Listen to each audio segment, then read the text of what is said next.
semua kali ini ada cerita dari Alur Cerita Channel. Tentunya masih di film horor beginilah ceritanya.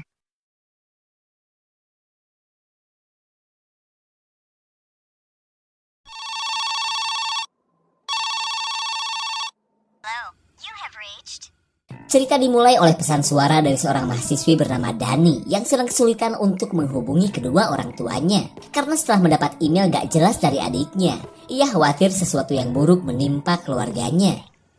Of course. Alright, bye.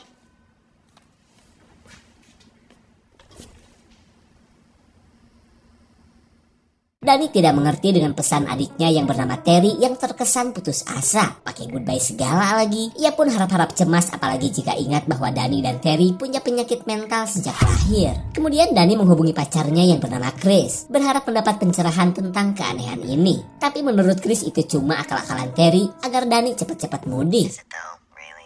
Yeah, you're right. Alright, bye. Scaring him off. Bukannya mendapat ketenangan, Dani malah semakin merasa cemas. Lalu ketika Dani dihubungi orang tak dikenal, kita beralih kepada Chris yang sedang galau akan hubungannya bersama Dani. Terlihat teman-temannya pun sedang menyarankan agar Chris menjomblo saja daripada selalu direcoki Dani yang overlope kepadanya. That's not her again. Oh my god. She needs a therapist. Okay, excuse me, guys. Wow. Hey. Ternyata si penelpon tak dikenal tadi adalah tetangganya Dani di kampung yang mengabarkan bahwa semua anggota keluarga Dani sudah meninggoy. Dimana semua itu akibat perbuatan Terry yang depresi yang telah menghabisi orang tua mereka menggunakan gas beracun. Meskipun gak dijelaskan apa alasan yang sebenarnya, kita bisa melihat Terry pun memilih bundir atas rasa bersalah yang ia rasakan.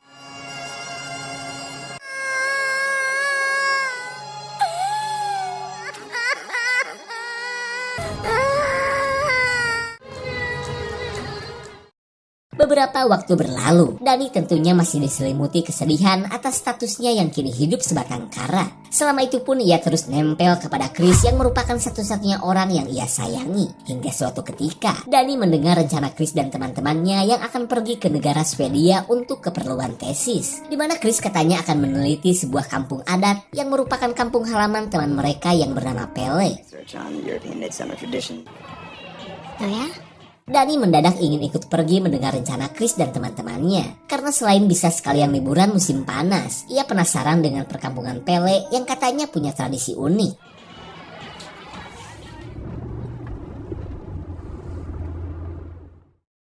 Di keesokan harinya, Chris merasa kagok karena pacarnya malah akan ikut pergi ke Swedia. Tapi kata teman-temannya ya gak masalah. Hitung-hitung pelipur lara di tengah kepedihan yang masih dialami oleh Dani. Tak lama kemudian Dani pun datang dan langsung kepo dengan kampung halaman Pele yang katanya kaya akan tradisi. Lalu Pele menyebutkan bahwa selain akan melihat perayaan tahunan, mereka akan menyaksikan upacara langka yang diperingati setiap 90 tahun sekali.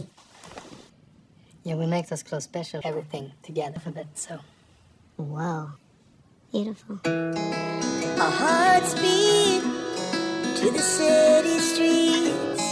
We began to feel the fire.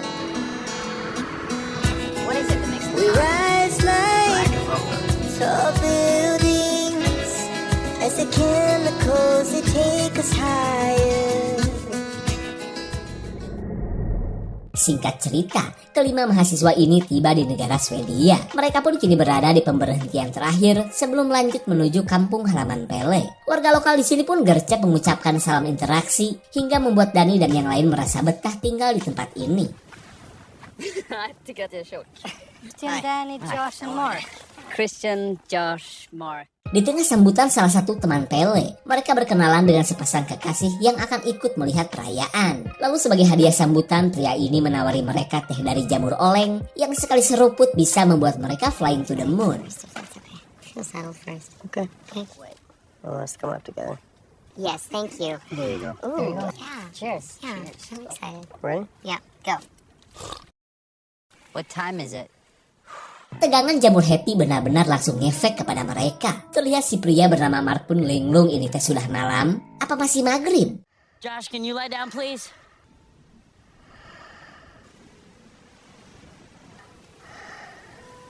Knows instinctually how to stay mechanically doing its part. You guys are like my family.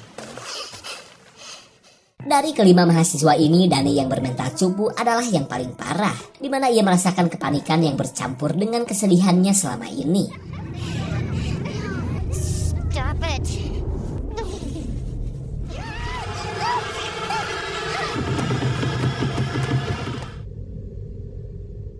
Hey, When was I asleep? Tanpa terasa Dani telah pingsan selama beberapa jam. Terlihat ia pun masih linglung saat Pele mengajaknya ke lokasi desa yang mereka tuju. where we came for?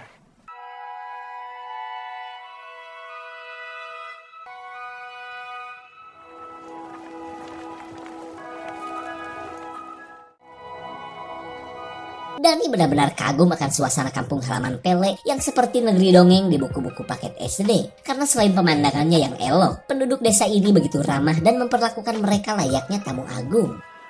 Oh, thank you. Thank you. Sorry. Det här är Danny, Josh, Mark och Kristen.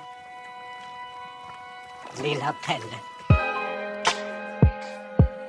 Pele disambut salah satu tetua adat yang biasa dipanggil si bapak yang sudah lama merindukan kedatangannya. Pria penuh cinta kasih dan berjiwa Taylor Swift ini pun merasa senang karena Pele turut membawa teman-temannya dari Amri. Lalu di tengah sambutannya, Dani salfok dengan daster syar'i pria tua ini yang ternyata melambangkan kesucian plus kedamaian. Lalu si bapak memberitahu bahwa sebentar lagi akan ada pesta kecil untuk menyambut musim panas. Sementara perayaan resmi akan dimulai esok hari dan berlangsung selama beberapa hari. Welcome, welcome, Thank welcome. you. Yeah.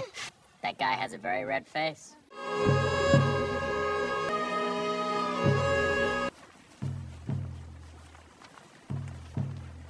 Välkomna till fest. Seorang tetua adat menyebutkan bahwa upacara yang akan dilakukan besok adalah ritual yang dilakukan setiap 90 tahun sekali. Momen ini pun tidak dilewatkan oleh si tampon Josh yang gercep merekam untuk kebutuhan tesis ia bersama Chris. Lalu tak jauh dari lokasi mereka, seorang bocil berwajah aneh sedang sibuk menggambar abstrak sembari melihat kegiatan si pimpinan. Så hög, min.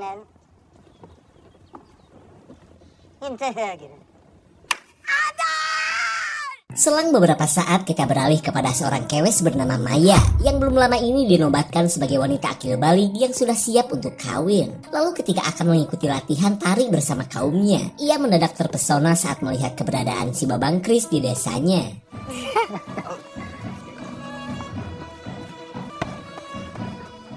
Chris awalnya kaget setelah ditoker Maya yang jatuh cinta pada pandangan pertama. Namun saat melihat kecantikan Maya si rambut golkar, Chris auto lupa kepada Dani dan memilih untuk ikutan Iji Gimbrang menari. Lalu di tengah kekecewaan Dani, ia mendapat hadiah ultah dari Pele berupa goresan pensil 2B. Sontak Dani pun terharu karena temannya ini bisa ingat bahwa hari ini teh adalah hari ulang tahunnya. Tapi meskipun demikian, Dani selalu menutupi sikap dingin Chris saking lopeknya kepada pacarnya itu. Pathix. Water power plant.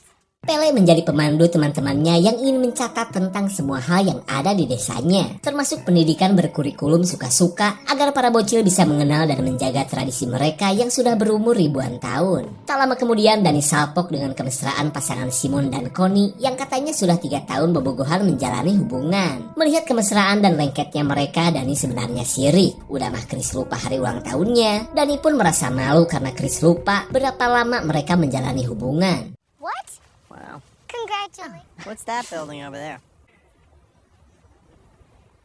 Pele memberitahu bahwa bangunan berwarna kuning itu adalah sebuah kuil yang haram jadah dikunjungi para tamu. Hingga ia pun langsung mengantarkan Chris and the gang ke sebuah bangunan yang akan mereka tempati selama berada di desa ini. Sementara Connie kepo dengan lukisan-lukisan penuh makna yang menggambarkan kegiatan yang biasa dilakukan di tempat ini. Tapi apakah jembit pun mereka masak dan mereka makan? What? Wow. Wow, wow, wow. Wow. It's like... Desa ini benar-benar kaya akan kreativitas yang penuh makna. Bahkan menurut Pele mereka punya sebutan tersendiri untuk mengelompokkan usia para warga di sini. Misalnya anak-anak sampai remaja disebutnya kalangan musim semi, pemuda sampai dewasa disebutnya musim panas. Sementara paruhbaya sampai aki-aki mereka menyebutnya sebagai kalangan musim gugur. What happens in 72? Entah apa maksud Pele meragain kematian saat Dani bertanya apa sebutan bagi orang yang sudah berumur 70 tahun ke atas. Terlihat Dani pun tidak peduli karena perhatiannya teralihkan oleh kumpulan foto para kewes desa ini. Di mana menurut Pele mereka adalah para ratu yang merupakan pemenang dari lomba tari yang digelar setiap musim panas seperti sekarang. Ketika maghrib menjelang, Dani dan teman-temannya bisa mendengar rutinitas para ibu yang sedang sibuk mengurus orok masing-masing di bangunan sebelah. Nuansa galecok penuh keceriaan ini pun membuat mereka sudah tidak sabar untuk melihat kegiatan warga desa esok hari. It's pretty actual.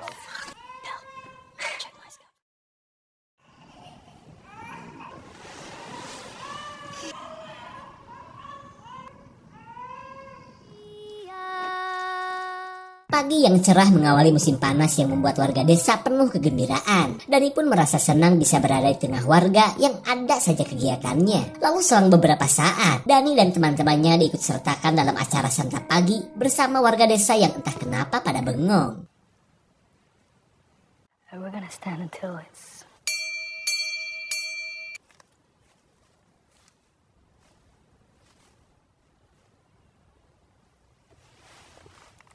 Menurut info dari Pele, makan pagi spesial ini adalah pestanya sepasang kekasih yang sudah tua. Makanya, sejak tadi para warga dan tetua adat mengistimewakan pasangan ini.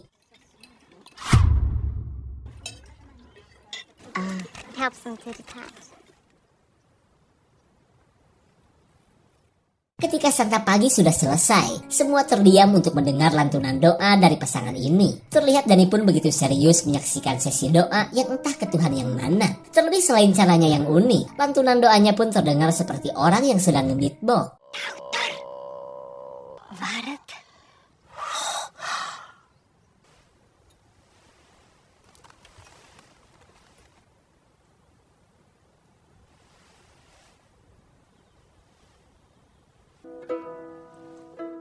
Dengan bersulangnya pasangan ini, acara makan bareng pun telah selesai. Lalu mereka dibawa dan diarah ke suatu tempat untuk melakukan ritual yang sebenarnya. I'm gonna go take a nap. Okay.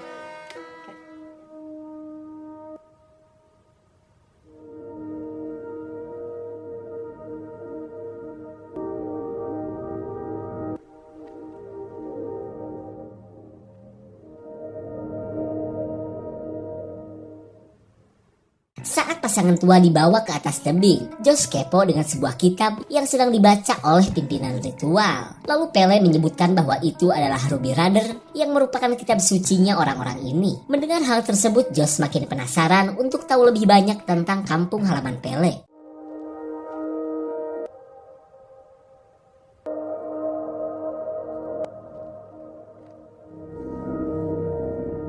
Ketika ritual sudah mulai ada darah-darahnya, Dani dan teman-temannya masih menunggu apa yang akan dilakukan terhadap pasangan tadi. Perasaan Dani pun kian gelisah melihat si nenek yang berdiri di atas tebing sambil berdoa ke arah matahari.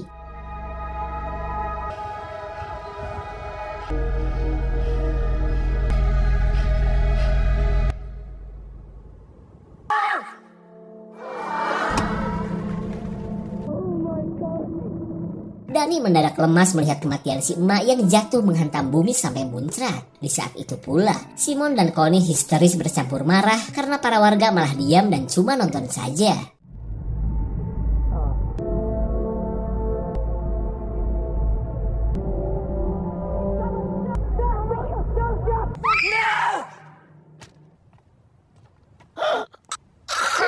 Waduh, si Abah yang sebenarnya akan bunir malah kakinya dulu yang mendarat. Hingga ia pun masih hidup dan menjadi ratapan kesedihan para warga. Tapi tenang, panitia punya martil gedong untuk mengatasi masalah seperti ini.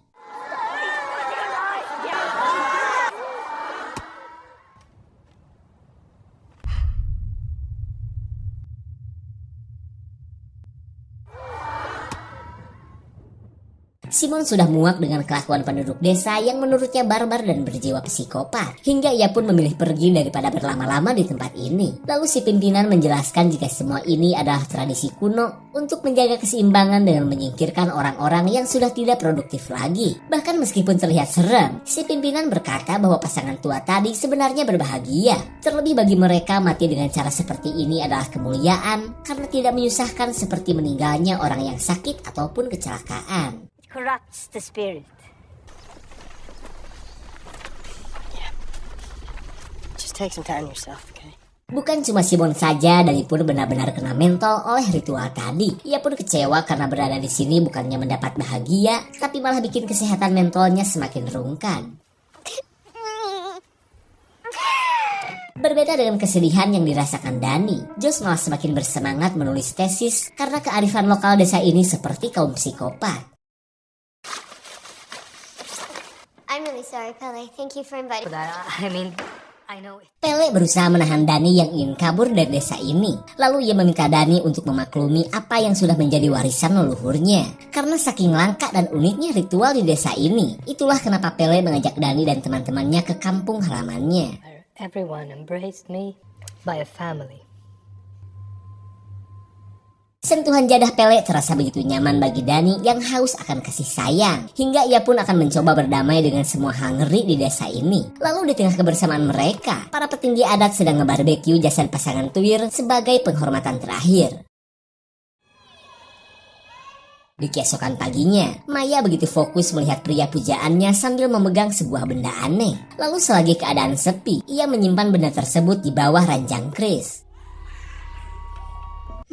Emang gue gak lihat apa? Saat sebagian warga melakukan rutinitas biasanya, sekelompok remaja bertugas menyimpan abu pasangan tuir di sebuah pohon keramat. Tak lama kemudian, Mark dan Josh mendatangi Pele yang tengah asik bercocok tanam. Kegiatan ini pun membuat belalai Mark jadi mendadak pengen ngompol. Lalu ketika Mark mencari lapak yang rimbun, Josh bertanya tentang benda yang disimpan Maya yang sudah ia ambil dari bawah ranjang keris. Kemudian Pele menjelaskan bahwa benda ini adalah pelet yang biasa digunakan warga sini jika cinta mereka bertepuk sebelah tangan. As long as you don't use the actual names or location. Yeah? It basically means that good for her. Seorang warga begitu emosi saat melihat Mark sedang ngompol di pohon keramat. Sementara Mark yang tidak tahu apa-apa cuma au dan terlihat khawatir takut pepengnya dipenggal oleh tetua adat. Lalu di tengah kekecauan mereka, Connie berniat untuk kabur setelah tidak mengetahui keberadaan Simon. Hey, we're actually leaving? What? Connie, Is everything okay? Simon, he told me to tell you. Simon gets dropped off. She's standing. Seorang tetua mengatakan bahwa Simon sudah pergi duluan ke stasiun. Terlihat Connie pun gak percaya, lah masa iya Simon tega meninggalkannya sendirian. Lalu tanpa banyak mikir, Connie yang sudah muak berada di sini langsung pergi menyusul pacarnya. Kejadian yang dialami Connie memang terasa aneh bagi Dani. Lalu tak lama kemudian Dani diajak para kewes untuk ikut membuat kue daging menggunakan resep dan bahan rahasia. To the station. Okay. Meat tarts. Oh, thank you. Di sisi lain, Josh sedang melakukan wawancara untuk mengetahui banyak tentang kitab Ruby Rider, di mana menurut si Abah isi kitab suci edisi ke-19 ini berasal dari lukisan-lukisan abstrak si bocil di awal film tadi yang telah diterjemahkan para dukun adat hingga menjadi kumpulan dalil seperti ini. Dan sekedar informasi aja guys ya, bocil aneh ini adalah anak dari perkawinan sedarah yang akan selalu menjadi pembimbing orang-orang di desa ini. Dan jika si bocil sudah dewasa atau meninggoy, mereka akan melakukan perkawinan sedarah lagi agar menghasilkan anak inses yang dianggap suci oleh mereka. Dirasa semakin menarik, Josh meminta izin agar ia bisa mengkopi isi kitab suci ini. What? No.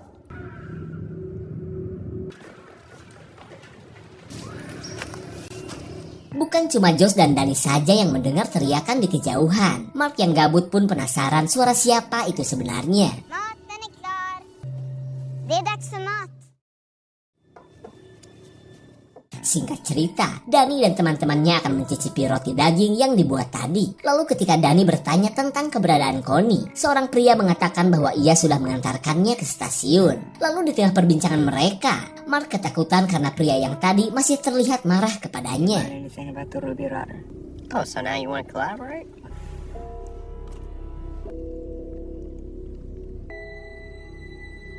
Chris langsung meringkak geleh saat mendapatkan sehelai bulu jembik di makanannya. Sontak perhatian Chris pun tertuju kepada Maya yang katanya suka kepadanya. Seorang kewes tiba-tiba mengajak Mark ke suatu tempat. Dirasa ini adalah kode jadah. Mark yang tergoda oleh si kewes langsung mengikuti ajakannya. Di malam harinya, Josh masih kepikiran dengan kitab Ruby Rider yang sepertinya menarik untuk ia teliti. Lalu ia nekat untuk memfoto setiap lembaran kitab mumpung semua orang pada tidur.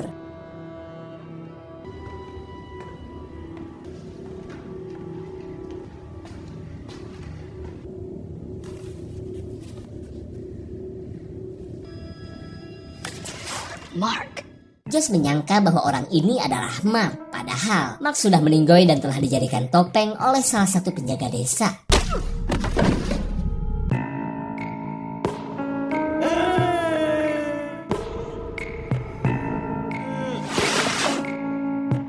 Di keesokan paginya, Chris heran karena tidak melihat keberadaan Mark dan Josh. Begitupun dengan Danny yang tidak melihat mereka saat di waktu sarapan. Tak lama kemudian, seorang tetua membuat konspirasi bahwa ia telah kehilangan kitab Ruby Rudder. Mendengar kabar tersebut, Danny dan Chris kepikiran apa mungkin Josh dan Mark yang telah mencurinya. Nobody needs to know. Setelah sarapan usai, si tetua katanya akan mengikut sertakan Danny di event lomba nari untuk mencari calon Ratu Mei di musim ini. Sementara Chris disuruh untuk menemui seseorang yang sejak tadi sudah menunggunya. Meskipun Chris terlihat bingung, ia berusaha memberanikan diri untuk menuruti perintah pria tua ini.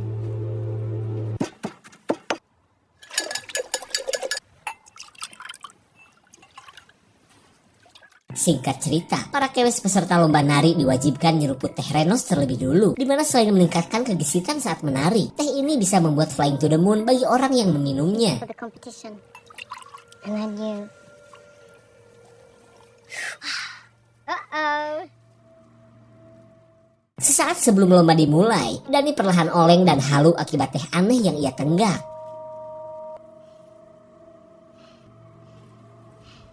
Tak lama kemudian, Bu Wasit memberikan instruksi agar para peserta lomba mampu menari selama mungkin. Dan bagi siapa yang bertahan sampai akhir, dialah yang akan menjadi Ratu Mei di musim ini.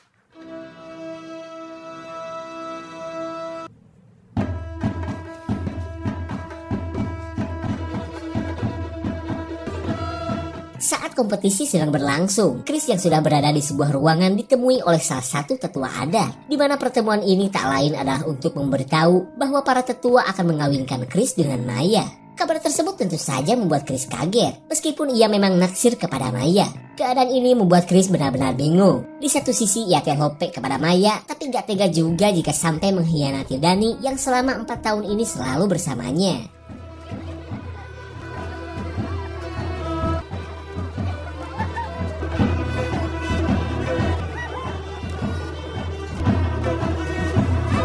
Chris mencoba berpaling dari Maya yang telah kalah dalam kompetisi menari. Lanjut, ia pun melihat keseruan kompetisi menari yang kini sudah menyisakan beberapa peserta.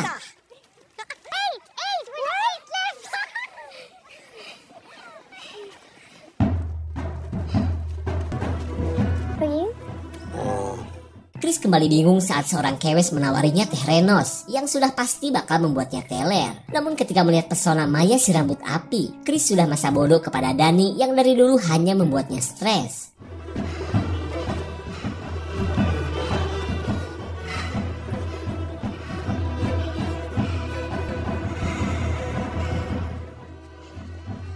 I don't speak Swedish. What?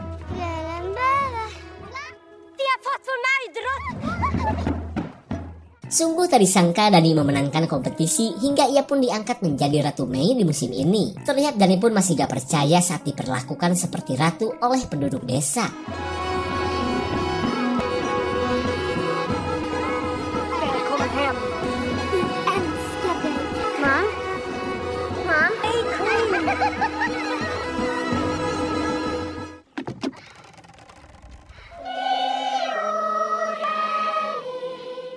Setelah resmi menjadi sang ratu, sebuah hidangan dari daging misterius sudah menanti Danny. Sementara Danny yang masih teler merasa aneh dengan perilaku Chris yang kini berubah drastis kepadanya.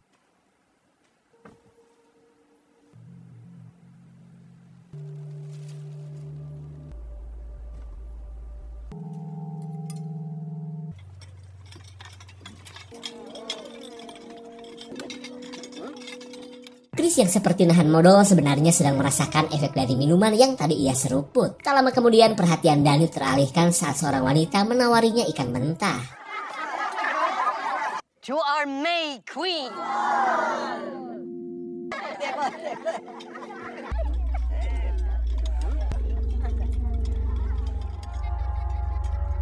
Kode jadah dari Maya kini sudah menggetarkan jiwa raga Chris. Begitupun dengan belalainya yang dari tadi tegak berdiri dan membutuhkan sandaran. Lalu ketika Maya pergi, Danny dipersilahkan untuk memberkati semua tanaman dan peternakan di desa ini.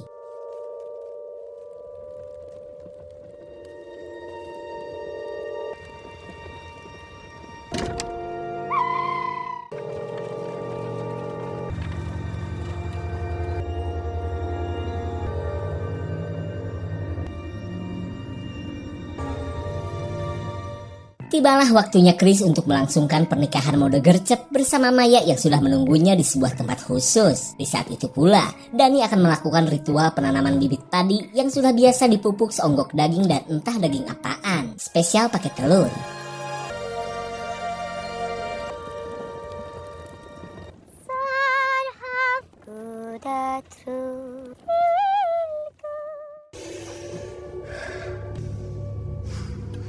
Breathe in. Ketika hasrat jadah Chris sudah semakin menyala, ia dipersilahkan menemui Maya dan para dayang yang sudah siap untuk melakukan ritual kawin. Tapi karena acara ini tertutup untuk orang luar, kita dilarang masuk apalagi membahas perkawinan ini.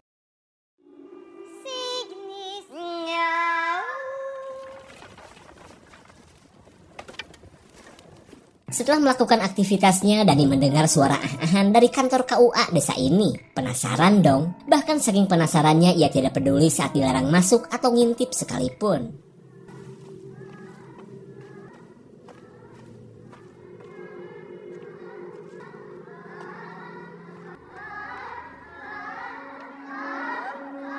Langit seolah runtuh, meteor garden pun bagai berhamburan saat Dani melihat orang yang ia sayangi sedang aduk songkol dan dikerubungi kewes gak pakai baju. Ia pun gak habis pikir kepada Chris yang telah dengan tega menghancurkan bangunan cinta yang selama ini mereka bangun.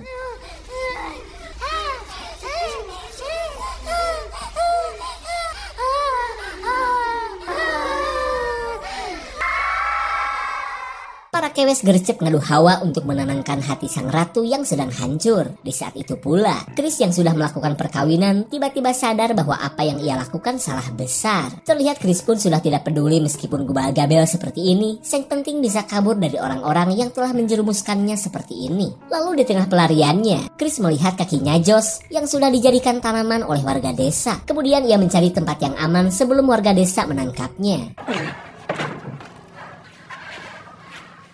Kali ini Chris dikagetkan oleh keberadaan Simon yang sudah dijadikan bonsai versi manusia. Masih hidup lagi.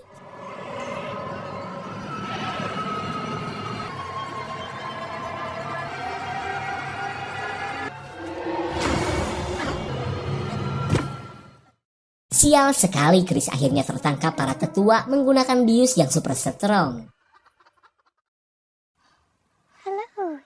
Singkat cerita, ritual puncak akhirnya digelar yaitu mengorbankan 9 nyawa bagi Dewa Matahari yang selama ini mereka sembah. Di mana 4 dari 9 korban tersebut sudah lebih dulu mereka eksekusi, sementara 2 lainnya berasal dari kaum mereka sendiri. Tak lupa juga si pimpinan berterima kasih terutama kepada Pele yang sudah jauh-jauh membawa korban dari Amerika. Dan tiba saatnya, Sang Ratu Mei menentukan siapa yang akan menjadi korban yang ke-9.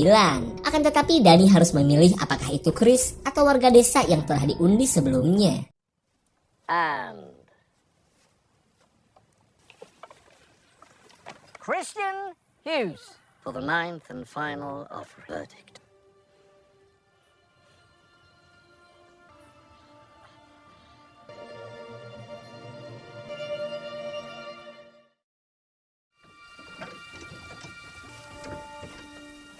Kepedihan yang dirasakan Dani membuatnya kalap hingga menjadikan Chris sebagai korban yang ke-9.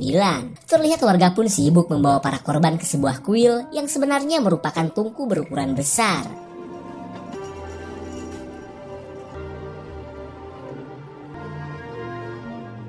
Berbeda dengan 8 korban yang terdiri dari jasa dan para sukarelawan, Chris menjadi yang paling spesial untuk ritual langka ini. Karena sebelum dibakar di bangunan kuil, ia akan didandani dulu menggunakan tubuh beruang. Ska vi börja med att ta ut levern?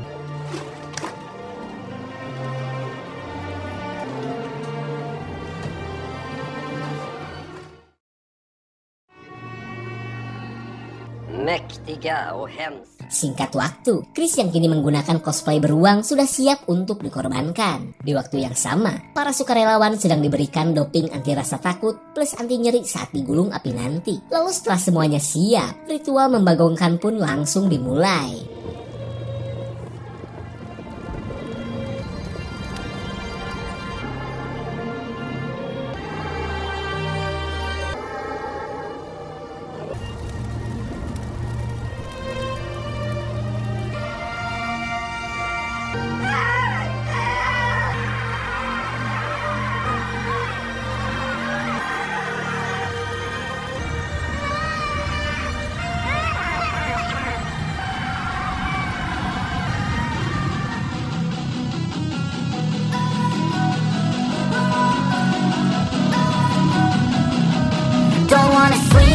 Siapa sangka perayaan yang ditawarkan Pele adalah jebakan kaum psikobil atau psikopat kanibil. Hingga bukannya mendapat kebahagiaan, Dani yang awalnya kena mentol malah semakin menderita bermentol-mentol.